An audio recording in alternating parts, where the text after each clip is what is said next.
चलो, so now we are going to start with the registration chapter. Mega examination के questions में कुछ भी दिक्कत आई थी क्या?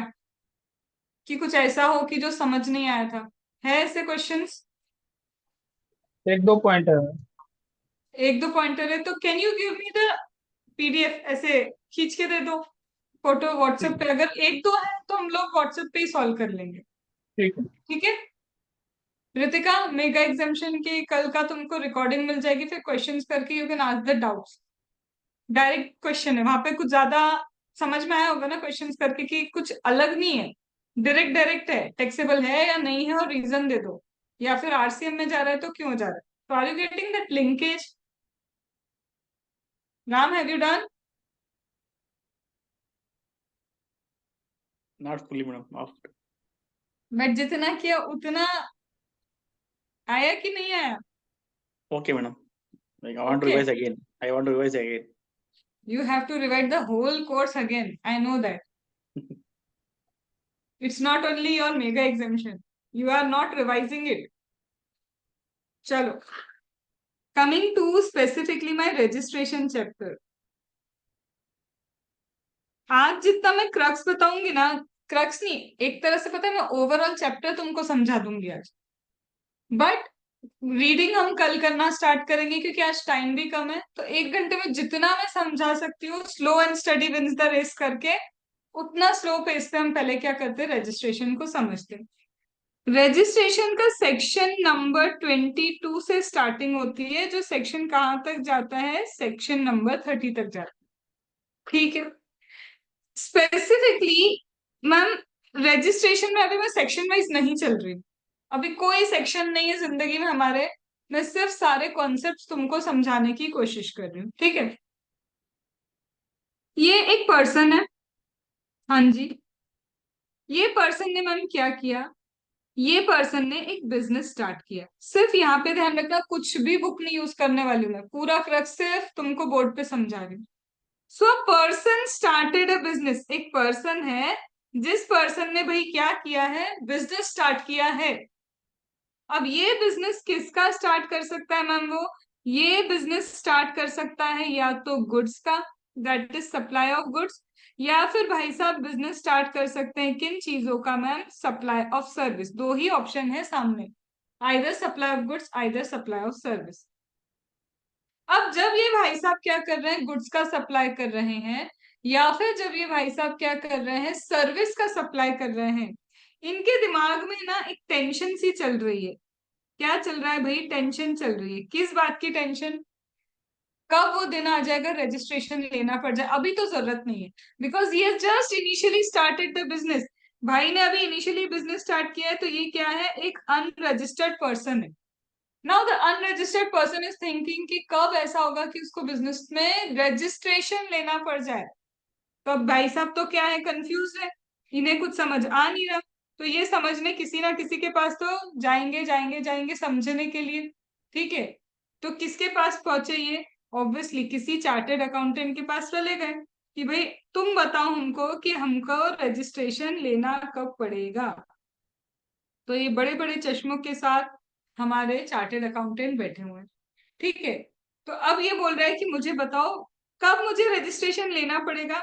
तो चार्टेड अकाउंटेंट ने बोला कि पहले बताओ करते क्या हो, गुड्स देते हो या सर्विस देते हो।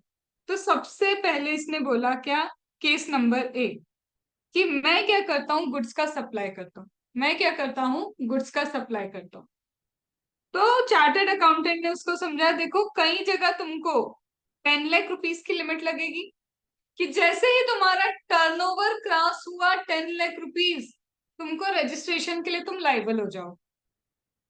कहीं पे तुमको 20 लाख रुपीस लगेंगे, कि जैसे ही तुम्हारा टर्नओवर 20 लाख रुपीस क्रॉस हुआ, you are liable to get registered. कहीं पे तुमको 40 लाख की भी लिमिट मिलेगी, कि जैसे ही 40 लाख तुम्हारा टर्नओवर क्रॉस हुआ, you are liable to get registered. ओ हो, ठीक है, समझ में आ गया कि तीन तरह की लिमिट एप्लीकेबल है गुड्स के लिए। सिर्फ क्या समझाना चाहती हूँ, for the purpose of goods 3 limits are applicable, 10, 20 and 40। कब कौन कैसे होगा वो सब देखेंगे आज ही।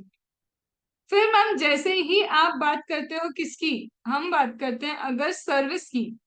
अब इसने बोला कि नहीं नहीं मैं तो सर्विस देता हूँ, तो चार्टर्ड अकाउंटेंट ने उसको समझाया तुमको कई बार ऐसा होगा 10 लाख रुपीज जैसे ही क्रॉस हुआ ना turnover, you are liable to get register. कई बार ऐसा होगा कहीं कहीं पे कि 20 लाख क्रॉस हुआ तो you are liable to get register. ये दो लिमिट एप्लीकेबल होती है सर्विस के लिए। मैम 40 लिखना भूल गए आप? नहीं, वो सिर्फ गुड्स के रिस्पेक्ट में। If you are engage in the supply of goods, सिर्फ तभी क्या होगा, ये लिमिट एप्लीकेबल होगी, अदरवाइज ये लिमिट क्या नहीं होती, एप्लीकेबल नहीं होती।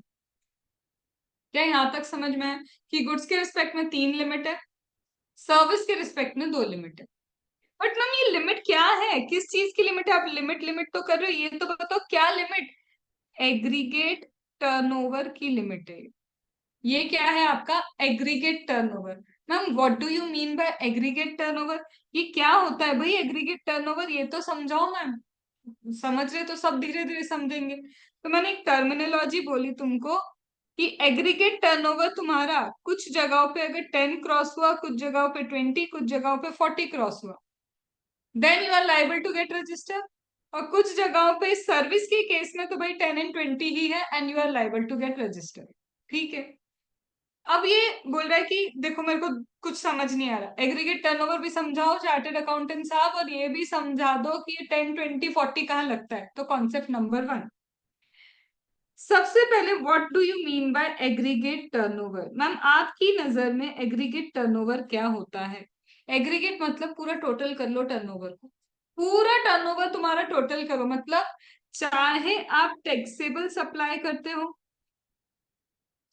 उसको भी हम काउंट करेंगे, चाहे आपने कोई एग्जेम्प्ट सप्लाई किया हो उसे भी हम काउंट करेंगे, चाहे आपका इंट्रा स्टेट सप्लाई हो या फिर आपका इंटर स्टेट सप्लाई हो, अरे किसी भी टाइप का सप्लाई हो भाई सब काउंट होगा यहाँ पे।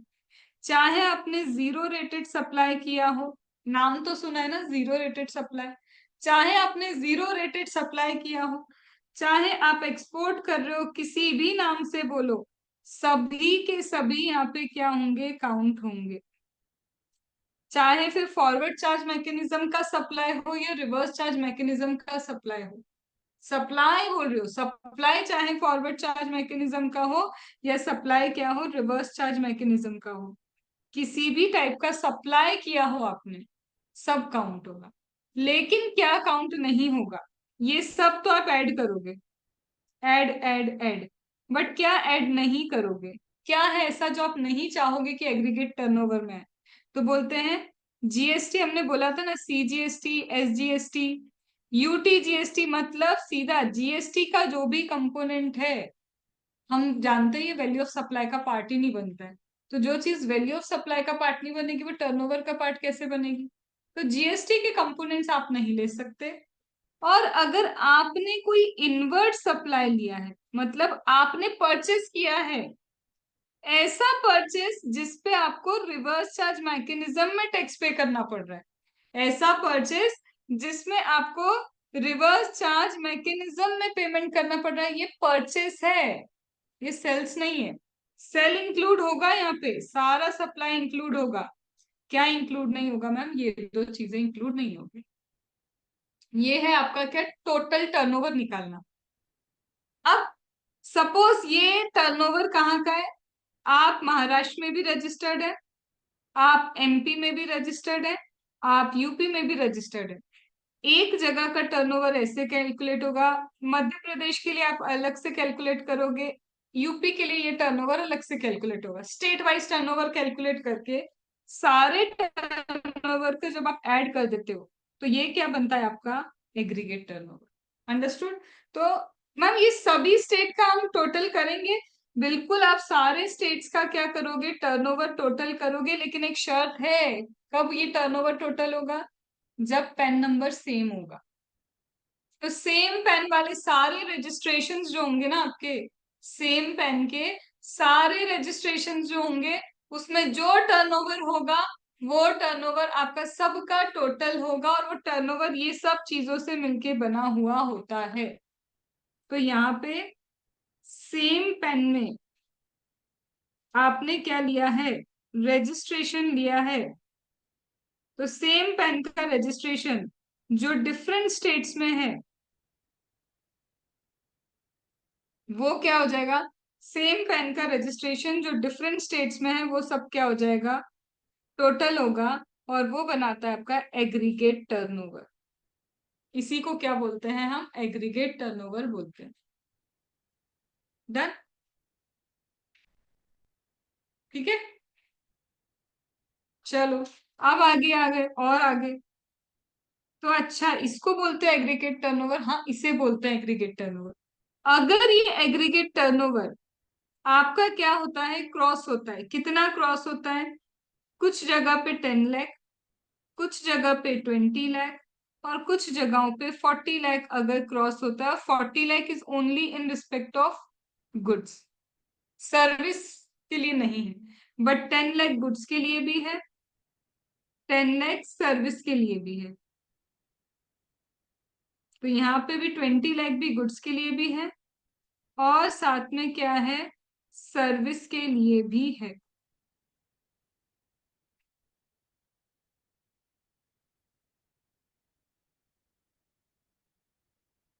ठीक है,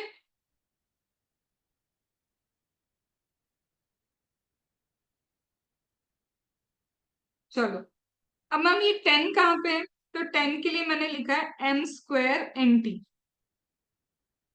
याद रखने के लिए कुछ चाहिए ना, तो दैट इज m²NT।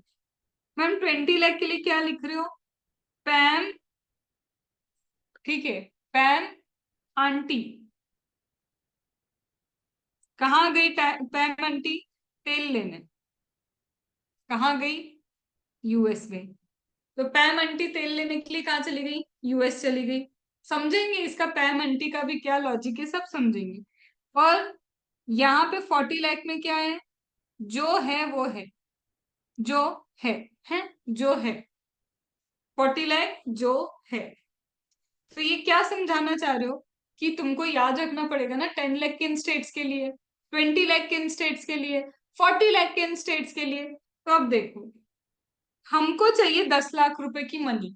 मुझे कितनी मनी चाहिए? 10 लाख रुपीस की मनी। मैं जानबूझ के मनी बोल रही हूँ। मुझे कितनी मनी चाहिए? 10 लाख रुपीस की मनी चाहिए, और मैं मनी लेने जाऊंगी मिजोरम।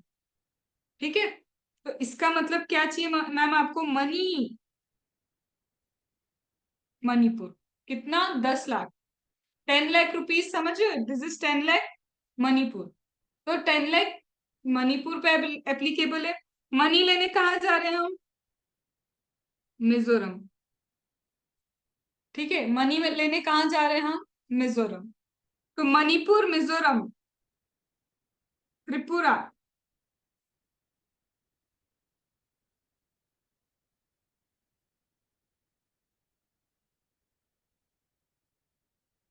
एंड नागालैंड, इन जगहों पे 10 लाख एप्लीकेबल होता है। तो m²NT 10 लाख। 10 लाख के लिए याद रखना है मणिपुर, मनी लेने मिजोरम गए, त्रिपुरा, नागालैंड। अंडरस्टूड? मैम 20 लाख में क्या है? P फॉर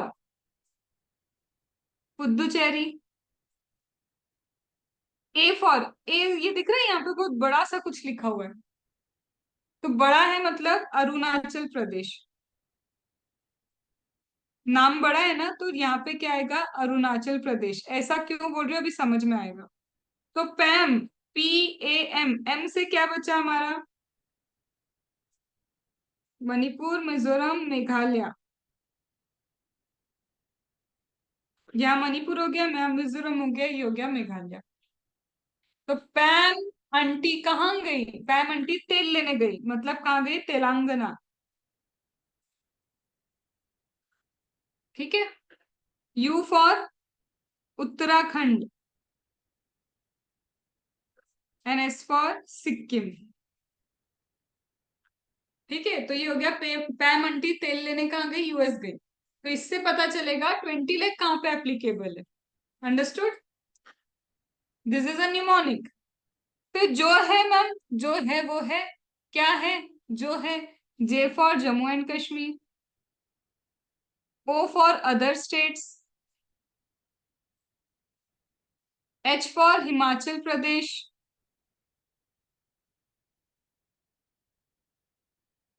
और ये छोटा है ना, वर्ड कितना छोटा सा है, जो है, तो यहाँ पे A फॉर आसाम आएगा, छोटा वर्ड, और बड़े जगह पे क्या आएगा, अरुणाचल प्रदेश। तो कंफ्यूज नहीं होंगे कि कौन सा ए कहाँ पे था। अंडरस्टूड?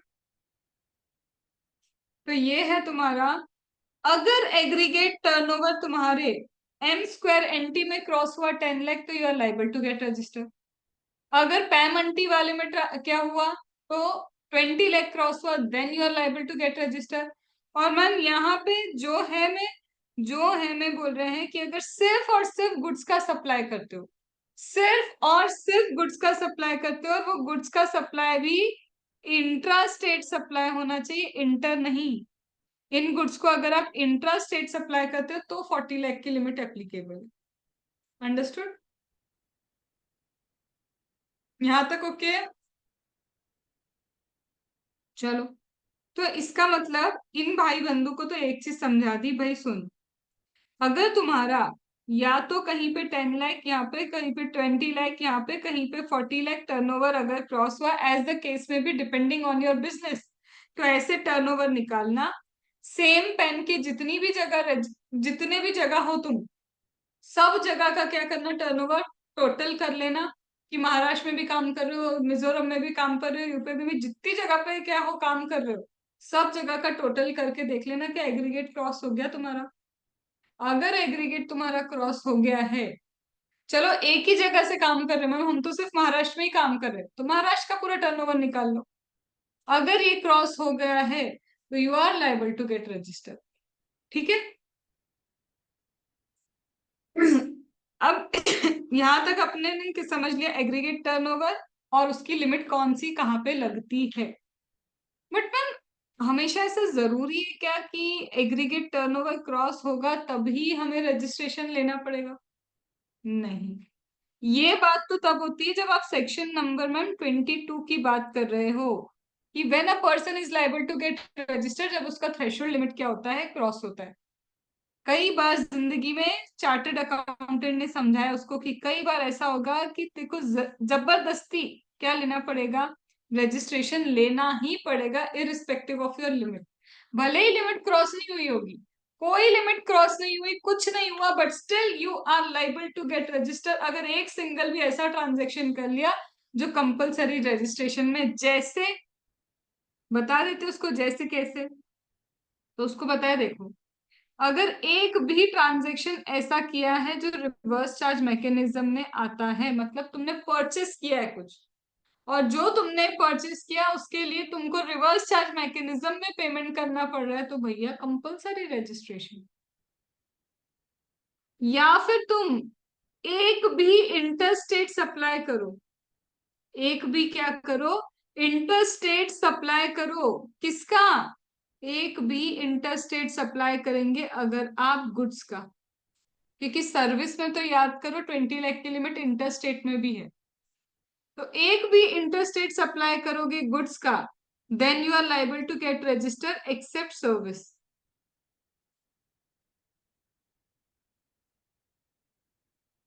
और या फिर आप क्या हो, ई कॉमर्स ऑपरेटर, जिसको टीसीएस का कंप्लायंस करना है, उसको भी कंपलसरी रजिस्ट्रेशन है। या फिर आप वो ई कॉमर्स ऑपरेटर हो जिसको 9 सबसेक्शन 5 में पूरा टैक्स खुद भरना पड़ता है, तो भी आपको मैंडेटरी रजिस्ट्रेशन है।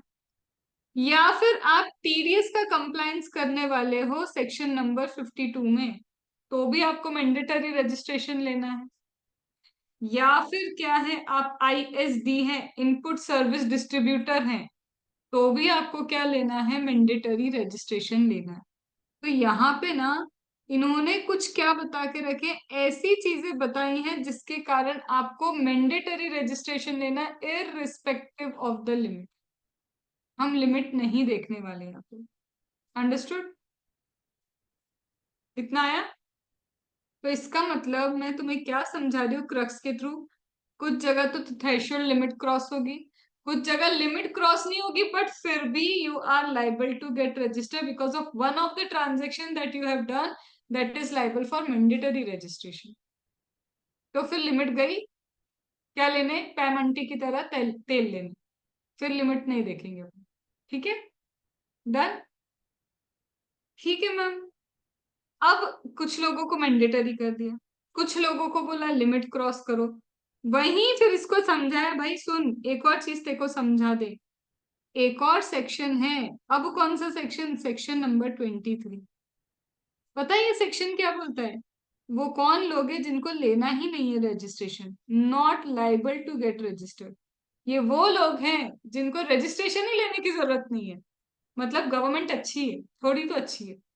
उसने बताया there are certain people who are liable to get registered, there are certain people who are not liable to get registered. अब नॉट लाइबल में कौन है, बोलता है अगर आप इंटर स्टेट सप्लाई करते हो सर्विस का, अभी बताया था ना, इंटर स्टेट क्या करते हो, सर्विस सप्लाई करते हो, up to how much, up to 20 lakh, you are not liable to get register, कोई रजिस्ट्रेशन लेने की जरूरत नहीं अप टू 20 लाख। या फिर दूसरा क्या, आप एक एग्रीकल्चरिस्ट हो, अरे एग्रीकल्चरिस्ट क्या करेगा, उसके लिए तो सभी एग्जेम्प्ट है, तो आप क्या हो, एग्रीकल्चरिस्ट। तो भी हमको क्या नहीं चाहिए, कोई रजिस्ट्रेशन नहीं चाहिए, तुम क्या रहने दो रजिस्ट्रेशन, क्योंकि तुम तो वैसे भी कुछ भरने वाले हो नहीं, तुम्हारे लिए तो सभी एग्जाम ऐसे ही कर लिया था मेगा एग्जामेशन। फिर और आते हैं आगे, और कौन है मैम, अगर आप एक कैजुअल टैक्सेबल पर्सन हो, क्या होता है कैजुअल टैक्सेबल पर्सन वो भी समझेंगे, लेकिन हाँ, आप एक कौन हो, कैजुअल टैक्सेबल पर्सन हो जो क्या करते हो, हैंडीक्राफ्ट गुड्स, हैंडक्राफ्ट गुड्स को क्या करते हो, इंटरस्टेट सप्लाई करते हो। और ये जो आप इंटरस्टेट सप्लाई कर रहे हो 20 लाख की लिमिट तक आपको क्या दिए, छूट छूट छूट, not liable to get registered. So this are the 3 peoples जिनको बोला है तुमको रजिस्ट्रेशन लेने की ही जरूरत नहीं है, up to a limit that they have given, कि मत लो रजिस्ट्रेशन।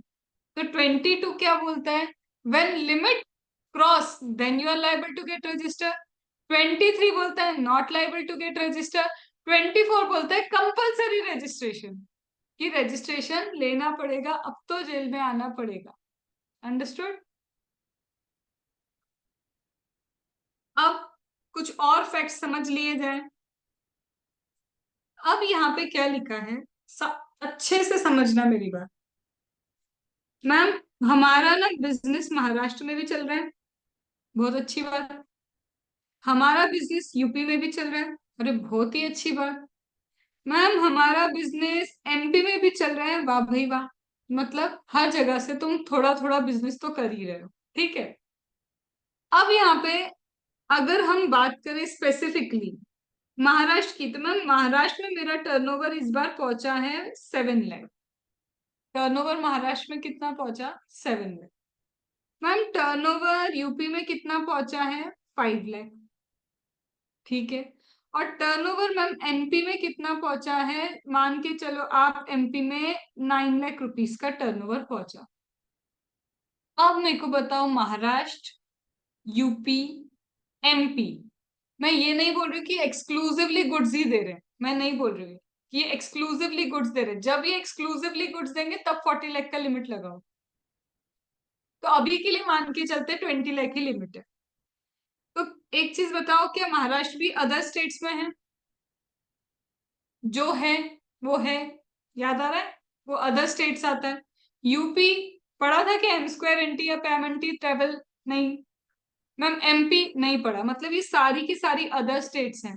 और मैं बोल रही हूँ ये specifically intra state supply of goods नहीं कर रहे हैं, क्योंकि अगर specifically intra state supply of goods करते मतलब एमपी वाला एमपी में ही बेचता है, यूपी वाला यूपी में ही बेचता है, ऐसा नहीं चल रहा, ऐसा कुछ नहीं है, ठीक है। तो इनके लिए टर्नओवर लिमिट क्या होगी, instead of 40 lakh it would be 20 lakh. अब हमने बोला एग्रीगेट टर्नओवर, यहाँ का टर्नओवर प्लस किया, यहाँ का टर्नओवर प्लस किया, सब कुछ प्लस करके ये टर्नओवर निकल गया मेरा 21 लाख। क्या थ्रेशोल्ड लिमिट क्रॉस हुआ, यस थ्रेशोल्ड लिमिट क्रॉस। तो यहाँ पे बोलते हैं When threshold limit cross, yes, you are liable to get registered. But registration कहाँ लेना है? बोलते हैं अगर हर जगह से टैक्सेबल सप्लाई कर रहे हो तो हर जगह सेपरेट रजिस्ट्रेशन लो, स्टेट वाइज रजिस्ट्रेशन। समझो मेरी बात, हर स्टेट में you have to take your registration because your threshold limit cross. Ma'am choice नहीं है सिर्फ यहाँ रजिस्ट्रेशन ले ले यहाँ रहने दे, नहीं, बारात में नहीं है अपन, ठीक है। तो यहाँ पे everywhere you have to get registered if your threshold limit cross. लेकिन लेकिन लेकिन अब क्या लेकिन मैम, ये बोल रहे हैं अगर आप सपोज करो यूपी से सिर्फ और सिर्फ एग्जाम सप्लाई करते हो और कुछ नहीं, सिर्फ एग्जाम सप्लाई, या फिर यूपी में जो सप्लाई करते हो टोटल आरसीएम में आ जाता है, मतलब तुमको तो टैक्स भरना ही नहीं, रिसिपेंट भरेगा सब कुछ, तो तुम पे तो कोई टैक्स कंप्लाइंस नहीं आ रहा, कोई टैक्स बर्डन नहीं आ रहा। मतलब अगर तुम सप्लाई कर रहे हो किसी भी स्टेट से और वो स्टेट से ऐसा सप्लाई कर रहे हो कि उस पे टैक्स कंप्लाइंस तुम पे आना ही नहीं है, तब वो बोलते हैं कि ठीक है फिर यहाँ रजिस्ट्रेशन रहने दो, do not take registration here, but you have to get registered here and here from where you make taxable supply. जहां से भी आप टैक्सेबल सप्लाई करते हैं वहां पे तो आपका रजिस्ट्रेशन मैंडेटरी है। अंडरस्टूड? आया समझ में? तो वहां पे क्या है तुम्हारे लिए, रजिस्ट्रेशन मैंडेटरी अगर तुम्हारा लिमिट क्रॉस होता है तो। तो ये एक कंडीशन मैंने क्या बोली, from where you make taxable supply registration लेना अगर ओवरऑल एग्रीगेट टर्नओवर क्रॉस होता है या मैंडेटरी रजिस्ट्रेशन में आ जाते हो आपके। डन? इसका मतलब अब मैम बारी आ गई सेपरेट स्टेट्स में रजिस्ट्रेशन लेने की। अलग अलग स्टेट में रजिस्ट्रेशन ले रहे हो, more than one registration in different states with same PAN, क्या बनने वाले हो तुम? सेम पेन में एक से ज्यादा रजिस्ट्रेशन अलग अलग स्टेट में ले रहे हो, याद करो Distinct वो person. दिन। Distinct Distinct. Person, section 25 sub section 4 में आने वाले हो। और ये देखो, ये हो गया सेक्शन 25 सब सेक्शन 5 कि one establishment is registered and other establishment, क्योंकि ये एग्जेम्प्ट है, you would not get it registered. तो एक स्टेट में आपका रजिस्ट्रेशन है, दूसरे स्टेट में एस्टेब्लिशमेंट है दैट इज नॉट रजिस्टर्ड, तो ये क्या कवर हो गया, 25 सबसेक्शन 5। तो दोनों कवरेज में लिया उन्होंने और बोला कि this are distinct person. Understood? आया? ठीक है। जब बातें इतनी बढ़ गई हैं, इतनी सारी बातें हो गई कि हमने 22 के लॉजिक को समझ लिया, हमने 23 not liable to get registered, 24 compulsory registration समझा दिया तुमने। ये चीजें हैं तुम्हारे रजिस्ट्रेशन के टॉपिक में। पढ़ते वक्त चार चीजें और देखेंगे, बट ये मेजर तो यही है, this is the majority. But अब मैम अभी भी इसको कुछ तो डाउट है। अब क्या डाउट है भाई को? ये भाई बोल रहा है चलो बिजनेस चालू किया, इतना तो अभी समझ में आ गया कि लिमिट क्रॉस करनी पड़ेगी, ठीक है, लिमिट क्रॉस करेंगे तो रजिस्ट्रेशन लेंगे या फिर कुछ ऐसा काम कर दिया जिससे मैंडेटरी रजिस्ट्रेशन हो गया। जिंदगी भाई की आगे बढ़ने लगी, बढ़ने लगी, बढ़ते बढ़ते बढ़ते बढ़ते बढ़ते बढ़ते बढ़ते एक दिन वो आ ही गया। देखो, देखो वो आ गया, क्या आ गया? वो दिन आ गया जिस दिन तुम्हारा टर्नओवर क्रॉस हो गया। आया समझ में? तो अब मैं कहाँ पे आती हूँ, उस दिन के ऊपर तुमको लेके आ रही हूँ। ये रहा वो दिन मैडम जिस दिन हमारा एग्रीगेट टर्नओवर क्या हो गया, 20 लाख क्रॉस कर गया। I am assuming, normally 20 lakh assume कर रहे हो, every state you will change your turnover limit, है ना? तो मैम आ गया वो दिन जब हमारा एग्रीगेट टर्नओवर क्रॉस हो गया। अब क्या करें? Now you are liable to get register, you become a taxable person. याद आ रहा है? आज हो गए आप क्या? लाइबल। आज आप हैं लाइबल, और लाइबल को क्या बोला जाता है? लाइबल को ही तो बोलते थे अपन टैक्सेबल पर्सन। आई ये बात याद कि now you are a taxable person, you are liable to get registered, ठीक है मैम। फिर दूसरी बात भी याद करो। अब क्या याद करना है? जैसे ही लाइबल होते हो, याद करो वो दिन जब इनवॉइस चैप्टर पढ़ा था। Once you become liable, liable होने के कितने दिन के अंदर तुमको एप्लीकेशन देनी थी? 30 days. 30 days, perfect. तो जैसे ही लाइबल हुए, लाइबल होने के बाद 30 डेज के अंदर we were suppose to get registered. अब दो सिचुएशन आएंगी, या तो 30 डेज में रजिस्ट्रेशन ले लोगे, या तो 30 डेज में रजिस्ट्रेशन नहीं लोगे। तो अब अपन वही देख लेते हैं, इफेक्टिव डेट ऑफ रजिस्ट्रेशन तो हम पढ़ चुके ऑलरेडी, बट फिर से एक रिकैप ले लेते हैं। तो मैम हम हुए लाइबल, लाइबल होने के अगर 30 डेज में हमने एप्लीकेशन कर दी, यस कर दी, नो नहीं की, तो क्या हो? अगर लाइबल होते से ही 30 डेज के अंदर आप एप्लीकेशन कर देते हैं तो क्या होगा? तब the date you become liable, date of liable, जिस दिन आप लाइबल हुए थे वही दिन से तुम्हारा क्या माना जाएगा? रजिस्ट्रेशन इफेक्टिव माना जाएगा। याद है इफेक्टिव डेट ऑफ रजिस्ट्रेशन क्या है? The day you become liable, वही क्या हो जाएगी? डेट ऑफ रजिस्ट्रेशन हो जाएगी, because you have applied in 30 days, क्योंकि आपने 30 डेज में एप्लीकेशन दी है इसलिए। बट मैम नहीं, नहीं अप्लाई किया 30 डेज के अंदर, क्या करें अब? तो जिस दिन तुमको क्या हुआ था, इशू हुआ था रजिस्ट्रेशन सर्टिफिकेट, तो जिस दिन रजिस्ट्रेशन सर्टिफिकेट इशू हुआ वही तुम्हारा क्या है? Date of registration. That is what your date of registration. याद आया? अब इस पे लिंक कर दो वो रिवाइज्ड इनवॉइस का प्रोविजन। तुमको प्रोविजन रिवाइज इनवॉइस रिवाइज करना पड़ सकता है, किस डेट से? जिस दिन से तुमको रजिस्ट्रेशन मिला वो दिन, और उस दिन से तुमको कभी सर्टिफिकेट इशू हुआ होगा ना, रजिस्ट्रेशन सर्टिफिकेट, इन दो डेट्स के बीच का आप क्या कर सकते हो? रिवाइज कर सकते हो इनवॉइस। चाहो तो ये दो डेट्स की इनवॉइस क्या कर सकते हो, इनके बीच के इनवॉइस रिवाइज होते हैं ना, इनवॉइस चैप्टर में पढ़ा था, तो ये वही है। और अगर मैम लेट इशू किया तो, लेट इशू किया तो यही डेट है तुम्हारी। डन? और क्या था मैम? अब मैम सुनो, आप क्या सुनाना चाहते हो? फिर से अब हम महाराष्ट्र में हैं, बढ़िया। हम यूपी में भी हैं, बहुत ही अच्छी बात। हम मणिपुर में भी हैं, काम कर रहे हैं कहाँ पे? मणिपुर में भी, ठीक है, अच्छी बात। तो बोलते हैं, अगर आपके एग्रीगेट टर्नओवर काउंट करते वक्त आपने देखा यहाँ तो 20 लाख लगता है limit if it is supply of goods और सर्विस, एज द केस में भी। मैं 40 लाख कभी डिस्कस ही नहीं कर रही हूँ, तो मैं अभी 20 एंड 10 पे चल रही हूँ। मैम यहाँ पे भी देखा जाए तो 20 लाख की लिमिट ही एप्लीकेबल होनी चाहिए based on the state. But ये क्या है, अपना सपना मनी मनी, और अपना सपना कितने का था मनी का? 10 लाख रुपीज। एक स्टेट ऐसी आ गई, एक स्टेट, एक मच्छर नहीं, एक क्या पूरे तालाब को गंदा करता है? कौन गंदा करता है? एक मछली, सॉरी। मछली। ठीक है, तो एक मछली पूरे तालाब को गंदा करती है, अब इसने वही काम किया। यहाँ पे आ गया ये 10 लाख रुपीज, यहाँ तो लिमिटेड 20। अगर मैं 20 की लिमिट लगाऊंगी तो मणिपुर बुरा मानेगा ही मानेगा, क्योंकि उसको तो 10 लाख लिमिट है। तो यहाँ बोलते हैं, अगर एक भी ऐसी स्टेट आ गई जिस स्टेट से आप टैक्सेबल टर्नओवर कर रहे हो, एक भी ऐसी स्टेट आ गई जिस स्टेट से आप टैक्सेबल टर्नओवर कर रहे हो, तो एंटायर के लिए लिमिट 20 नहीं रहेगी, अब लिमिट हो जाएगी 10 लाख। तो अब आपको पूरा का एग्रीगेट टर्नओवर 10 लाख के हिसाब से काउंट करना पड़ेगा। क्यों?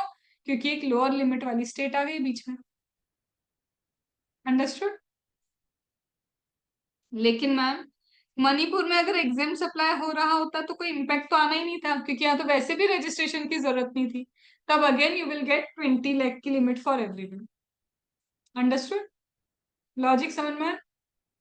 क्योंकि भाई मणिपुर में because it was exempt supply instead of taxable, if it is exempt supply in Manipur, तो वैसे भी एग्जाम सप्लाई वाले को तो रजिस्ट्रेशन की जरूरत ही नहीं थी, तो सिर्फ आपको एग्रीगेट टर्नओवर में एग्जाम सप्लाई भी लेना होता है, तो आप लो पूरा टोटल करो।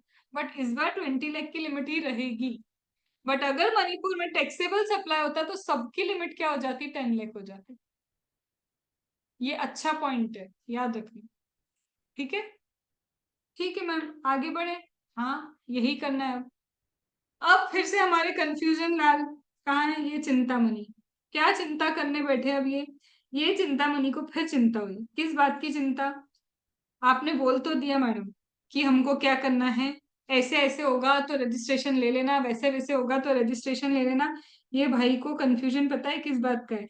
रजिस्ट्रेशन लेते कैसे ये तो बताओ, प्रोसीजर ही नहीं पता। आपने बोला 30 डेज में अप्लाई कर देना, चलो कर दिया। आपने बोला 30 डेज के बाद करोगे तो ये होगा। अरे 30 या 30 छोड़ो मैडम, ये तो बताओ कि प्रोसीजर क्या है। तो प्रोसीजर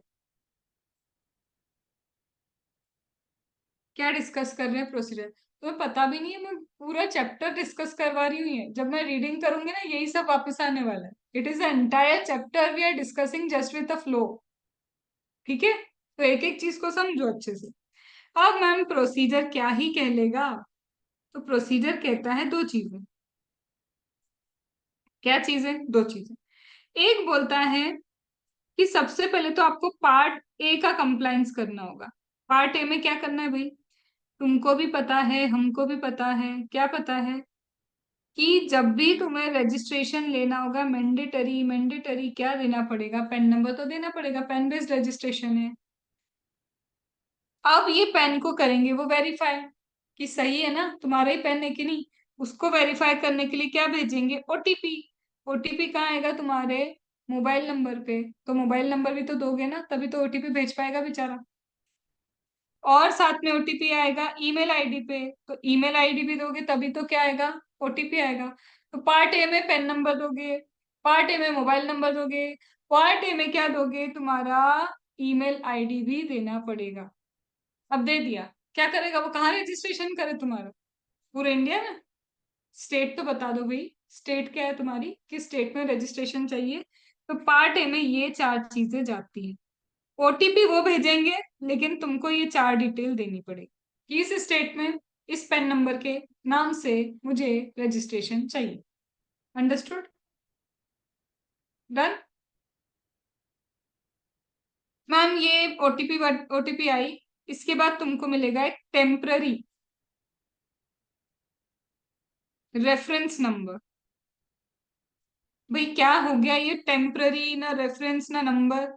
तो ये टेम्पररी रेफरेंस नंबर मिल गया कि हाँ भाई तुम्हारी एप्लीकेशन आ गई है, चिंता ना करो, आ गई है, हमें मिल गई है। तुम रेफर करते रहना कि कहाँ तक बात पहुंची है।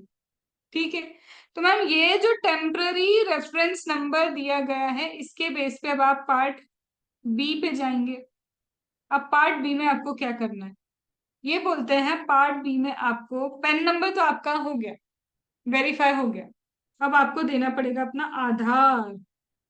क्या देना पड़ेगा? आधार ऑथेंटिकेशन। क्यों होता है, क्या होता है आधार ऑथेंटिकेशन, सब समझेंगे हम। बट तुमको अब तुम्हारा आधार नंबर भी देना पड़ेगा और आधार को भी ऑथेंटिफाई करना पड़ेगा। ऑथेंटिफाई मतलब वही ओटीपी देंगे, ओटीपी आएगा तुम्हारे पास, ओटीपी से जैसे तुम्हारे वो इनकम टैक्स के रिटर्न नहीं वेरीफाई करते हो आधार आधार से, सेम वैसे। तो तुमको ओटीपी देंगे, आधार ऑथेंटिकेशन कर लेना। अब प्रॉब्लम है, क्या प्रॉब्लम है? दो प्रॉब्लम है। या तो तुम चूज करोगे कि हाँ हम आधार ऑथेंटिकेशन कर देंगे, या तो तुम चूज करोगे नहीं भैया आधार ऑथेंटिकेशन नहीं करेंगे। हम रहते हैं गांव में बहुत अंदर, आधार ऑथेंटिकेशन के लिए चाहिए ओटीपी। ओटीपी इसलिए नहीं आता क्योंकि गांव तक तो बिजली नहीं आ पा रही, तो ओटीपी कैसे पहुंचेगा? ठीक है, नेटवर्क ही नहीं आता वहां तो। जब नेटवर्क नहीं आता, बिजली नहीं आती, तो ओटीपी तो बहुत दूर के सपने हैं। तो फिर दे के not opt for Aadhaar authentication, बोल ही नहीं सकते वो कि आधार ऑथेंटिकेशन कराएंगे। और रीजन क्या है? हो सकता है इनको आधार कार्ड लेने की जरूरत ना पड़े, सीनियर सिटीजन, या फिर आप नॉन रेसिडेंट पर्सन हो जो इंडिया में आए हो, तो नॉन रेसिडेंट को थोड़ा ना आधार दिलवा दोगे तुम। तो ऐसे कुछ लोग हैं जिनको आधार की जरूरत ही नहीं है। गवर्नमेंट वाले लोग, गवर्नमेंट का देखा है कहीं पे भी गवर्नमेंट ऑर्गेनाइजेशन के आधार कार्ड है? कहीं नहीं है। तो ऐसे केस में बोलते हैं या तो आधार ऑथेंटिकेशन नहीं करवाओगे, या आधार ऑथेंटिकेशन के लिए हाँ कर दिया तुमने कि हम आधार ऑथेंटिकेशन करवाएंगे। तो जैसे ही तुम हाँ बोलते हो यस कि हमें आधार ऑथेंटिकेशन करवाना है, तो वहां से 15 डेज के अंदर आपको आधार ऑथेंटिकेशन कर लेना चाहिए। आपने जैसे एप्लीकेशन दी, एप्लीकेशन में एक्सेप्टेंस दी कि हम करेंगे आधार ऑथेंटिकेशन, तो 15 डेज के अंदर करो, करो ना, रोका किसने है। लेकिन अब फिर दो चीजें होंगी, या तो तुम्हारा आधार ऑथेंटिकेशन हो जाएगा पक्का, डन, डन, या तो तुम्हारा क्या हो गया, आधार ऑथेंटिकेशन हो गया। तो जैसे ही आधार ऑथेंटिकेशन हुआ, फिर दो चीजें आएंगी, या तो उसमें डेफिशिएंसी होगी या फिर उसमें कोई डेफिशिएंसी नहीं होगी। या तो कुछ गड़बड़ निकलेगी या तो कोई गड़बड़ ही नहीं निकलेगी। अगर मैम कोई गड़बड़ नहीं निकलती है, कोई डेफिशिएंसी नहीं है, तो 7 वर्किंग डेज लिख रही हूँ मैं, 7 डेज नहीं लिख रही हूँ, 7 वर्किंग डेज। संडे छुट्टी, स्ट्राइक की छुट्टी सब हटा दो, जिस जिस दिन वर्किंग रहेगी वो वर्किंग डेज काउंट करने। तो जैसे ही आधार ऑथेंटिकेशन हुआ, ऑथेंटिकेशन की डेट से 7 वर्किंग डेज, 7 वर्किंग डेज में तुमको मिल जाएगा रजिस्ट्रेशन। और नहीं भी मिलता है हाथ में रजिस्ट्रेशन, तो डीम्ड है कि तुम रजिस्टर्ड हो चुके हो, अगर उन्हें नानू कुछ नहीं किया तो। ऑथेंटिकेशन के बाद कुछ भी डेफिशिएंसीज रिपोर्ट नहीं की गई या कोई जवाब भी नहीं आया, तो भी मान लेंगे कि सब कुछ सही था, और 7 वर्किंग डेज में तुमको रजिस्ट्रेशन मिल जाएगा। लेकिन क्या हो गया, तुम में है गलतियां, खामियां, कुछ तो गड़बड़ कर रखी है, तो वो क्या देंगे तुमको, जो भी डेफिशिएंसी वो डेफिशिएंसी बताएंगे, और तुमको 7 डेज के अंदर, तुमको 7 दिन के अंदर क्या करना है, रिप्लाई करना है। तुमको क्या करना है, 7 दिन के अंदर उसका क्या करना होगा, रिप्लाई करना होगा। फिर रिप्लाई करके क्या बताओगे, या तो सामने वाला सेटिस्फाई होगा या तो सामने वाला सेटिस्फाई नहीं होगा। सेटिस्फाई हो गया तो अगेन नेक्स्ट 7 वर्किंग डेज में रजिस्ट्रेशन दे देगा, सेटिस्फाई नहीं हुआ तो close, rejected, no registration granted. तो मैम सबसे पहले तो आधार ऑथेंटिकेशन के लिए हाँ भरी, तो 15 दिन के अंदर भैया ऑथेंटिकेशन करा लो। हो गया, लेकिन डेफिशिएंसी है तो वो 7 दिन में तुमको नोटिस देगा। उसके 7 दिन के बाद तुमको रिप्लाई करना है कि भाई ऐसा था वैसा था, एक्सप्लेनेशन एक्सप्लेनेशन देने पड़ेंगे। एक्सेप्ट कर लिया उसने तो अगले 7 वर्किंग डेज में रजिस्ट्रेशन दे देगा, नहीं तो तुमको बोलेगा good bye, tata, bye bye, shut up, cross सब कर देगा वो, ठीक है, कि कुछ नहीं। लेकिन मैम अगर कैसा हुआ, कैसा, इच्छा तो थी भाई की, बहुत इच्छा थी कि आधार ऑथेंटिकेशन करवा के ही रहेंगे, बहुत इच्छा थी, लेकिन किसने साथ नहीं दिया, इंटरनेट साथ ही नहीं दे रहा, साइट साथ ही नहीं दे रही। 15 दिन निकल गए, दिन तो निकल गए, लेकिन कोई ओटीपी नहीं आ रहा। जब जब ट्राई करे ओटीपी नहीं आ रहा, नहीं आ रहा, नहीं आ रहा, तो बेचारा कर पाया क्या आधार ऑथेंटिकेशन, नहीं कर पाया। तो ऐसा माना जाएगा कि इन्होंने चूज ही किया था कि हमको ऑथेंटिकेशन नहीं करवाना, क्योंकि अब वही बचा ना, उसको उस केस में लेके ही जाना पड़ेगा कि you have chosen that there would be no Aadhaar authentication, कोई आधार ऑथेंटिकेशन नहीं होगा, तुमने ऐसा मान लिया। अब मैम ऐसा होगा तो कैसा होगा, ऐसा होगा तो ये लोग तुमको आसानी से रजिस्ट्रेशन नहीं देंगे, ये करेंगे फिजिकल वेरिफिकेशन आपकी जगह का। क्या करने जाएंगे, क्योंकि अब देखना पड़ेगा ना, आधार कार्ड नहीं है भाई के पास, पेन नंबर के बेसिस पे कैसे रजिस्ट्रेशन दे देंगे। तो वो कहाँ जाएंगे, फिजिकल वेरिफिकेशन करने के लिए आएंगे, और ये आएंगे 30 डेज में, टाइम लगेगा ना यार, एकदम से थोड़ा ना आ जाएंगे 7 दिन के अंदर, इट विल टेक 30 डेज। अब मैम फिजिकल वेरिफिकेशन हुआ, हाँ हुआ, दो चीजें निकलेंगी, या तो डेफिशिएंसी है या फिर डेफिशिएंसी नहीं है। अगर डेफिशिएंसी निकली तो 30 डेज में तुमको कम्युनिकेट होगा, फिजिकल वेरिफिकेशन किया, फिजिकल वेरिफिकेशन के बाद 7 दिन में तुमको कम्युनिकेट करेंगे। फिर तुमको रिप्लाई भी करना होगा कितने दिन में, 7 डेज में। फिर या तो वो सेटिस्फाई होगा या तो वो सेटिस्फाई नहीं होगा। सेटिस्फाई हुआ तो नेक्स्ट 7 डेज में क्या दे देगा तुमको, ये लो रजिस्ट्रेशन की copy they they. But ma'am कोई डेफिशिएंसी नहीं निकली, तो फिर से 7 वर्किंग डेज में क्या कर देगा वो, रजिस्ट्रेशन दे देगा तुमको। अंडरस्टूड, आई बात समझ में। तो अब क्या बात की हमने कि भाई ये तरीका है तुम्हारा कि तुम ऐसे रजिस्ट्रेशन करवा लो। चलो करवा लिया रजिस्ट्रेशन, मैम करवा लिया, रजिस्ट्रेशन करवाने के बाद पता है क्या हो सकता है, कई बार मेरा फोन नंबर चेंज हो जाएगा, कभी हो सकता है ना फोन नंबर भी चेंज हो जाए तुम्हारा। तो ऐसे छोटे मोटे चेंजेस आ सकते हैं, हाँ आ सकते हैं। तो जब भी छोटे मोटे चेंजेस आएंगे तो तुमको रजिस्ट्रेशन सर्टिफिकेट में चेंजेस करवाने पड़ेंगे।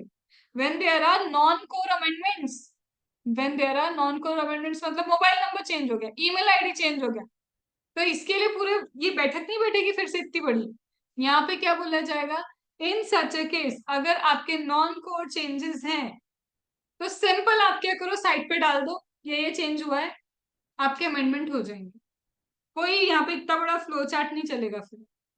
लेकिन मैम जरूरी नहीं है, जरूरी नहीं है कि हमेशा नॉन कोर चेंजेस ही हो, कोर एरिया के चेंज भी तो हो सकते हैं। कोर एरिया चेंज मतलब हमारा बिजनेस का एड्रेस ही चेंज हो गया। एड्रेस चेंज होना समझते हैं कि एक जगह से दूसरी जगह चलेगा, स्टेट नहीं बोल रही हूँ मैं, एड्रेस बोल रही हूँ। Address change is mandate, it is a code change.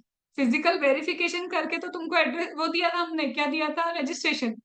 तुमने जहां हमने फिजिकल वेरिफिकेशन किया वो जगह ही बदल ली, तो यहाँ पे क्या होगा, फिर से उनको पूरी प्रोसेस करनी पड़ेगी, दैट इज कोड चेंजेस। तो कोर एरिया के चेंजेस में प्रॉपर ऑफिसर की परमिशन लगती है, बट नॉन कोर एरिया के लिए तुम बस डालो डिटेल क्या है, तुम्हारा अमेंड हो जाएगा।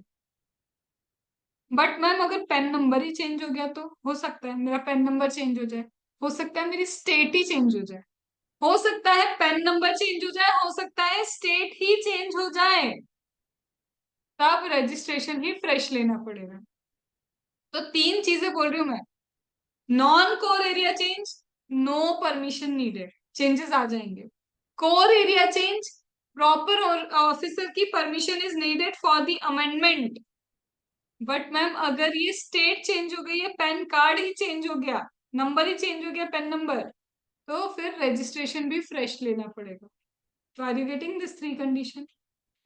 तो ये पता है तुम्हें 75% तुम्हारा चैप्टर है जो मैंने अभी पढ़ाया तुमको, ये कितना है, 75% चैप्टर है। कल जब मैं रीडिंग कराऊंगी ना, अगर आज ये 2 घंटे की क्लास होती तो विथ रीडिंग मेरा रजिस्ट्रेशन चैप्टर खत्म होता। बट है क्या वो क्लास आज 2 घंटे की, नहीं। ठीक है, तो मैंने अभी तुम्हें सेक्शन 22 बताया कि लाइबिलिटी के हिसाब से व्हेन यू आर लाइबल, जब आपका थ्रेशोल्ड लिमिट क्रॉस होगा। थ्रेशोल्ड लिमिट मतलब एग्रीगेट टर्नओवर का क्रॉस होना। एग्रीगेट टर्नओवर में सारे तरह के सप्लाई आ जाओ, टैक्सेबल आ जाओ, एग्जेम्प्ट आ जाओ, नॉन टैक्सेबल आ जाओ, एक्सपोर्ट आ जाओ, जीरो रेटेड आ जाओ, सारे सप्लाई आ जाओ तुम, चाहे गुड्स हो सर्विस हो जो भी हो, चाहे आरसीएम हो फॉरवर्ड हो जो हो, आ जाओ। लेकिन क्या नहीं आएगा, जीएसटी के कंपोनेंट नहीं आएंगे। और जो आपने इनवर्ट सप्लाई रिसीव किया है जिसपे आरसीएम में आपको टैक्स पे करना पड़ रहा है, तो वो आपका टर्नओवर थोड़ी ना है, वो तो किसी और का टर्नओवर है जिसका टैक्स आप पे कर रहे हो, वो नहीं आता एग्रीगेट टर्नओवर में। अंडरस्टूड? फिर इसके बाद में हम क्या पढ़ा था, वो 10 लाख, वो 20 लाख, वो 40 लाख। 10 लाख में क्या था अपना एम स्क्वायर एंटी, 20 लाख में था पैम आंटी कहाँ गई, तेल लेने गई यूएस में।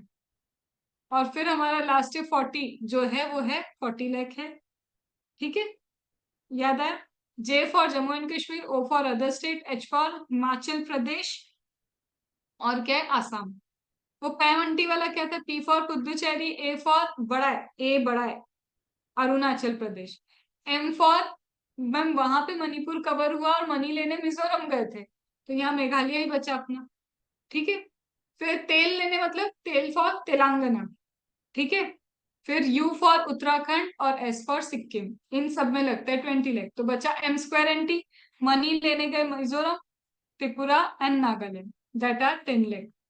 ठीक है, अगर मैम एक भी जगह ऐसी आ जाए जहां पे आप मनी 10 लाख वाली सिचुएशन पे आ जाओ, या फिर 40 लाख लग रहा है सब जगह लेकिन एक आ गया 20 लाख वाला, तो अगर वो जो छोटी लिमिट वाली जगह है वहां से टैक्सेबल सप्लाई हो रहा है, तो पूरे के लिए फिर क्या हो जाएगा, lower limit of the turnover will be applicable. But अगर वहां से एग्जेम सप्लाई हो रहा है तो फिर जो नॉर्मल लिमिट है ना आपकी, वही एप्लीकेबल होगी एग्रीगेट टर्नओवर के काउंटिंग के लिए। जहां पे आपका एग्रीगेट टर्नओवर ओवरऑल काउंट हुआ कि क्रॉस हो गया, तो you are liable to get registered in every state. But वो स्टेट में जहां पे आप टैक्सेबल टर्नओवर करते हो। जिस स्टेट में आप टोटली एग्जाम अप्लाई कर रहे हो, no requirement to get registered in that state. Ma'am choice है क्या, इस स्टेट पर रजिस्ट्रेशन ले ले उधर नहीं ले, ऐसी कोई चॉइस नहीं। Once liable you have to get registered if you are doing taxable supply from that state.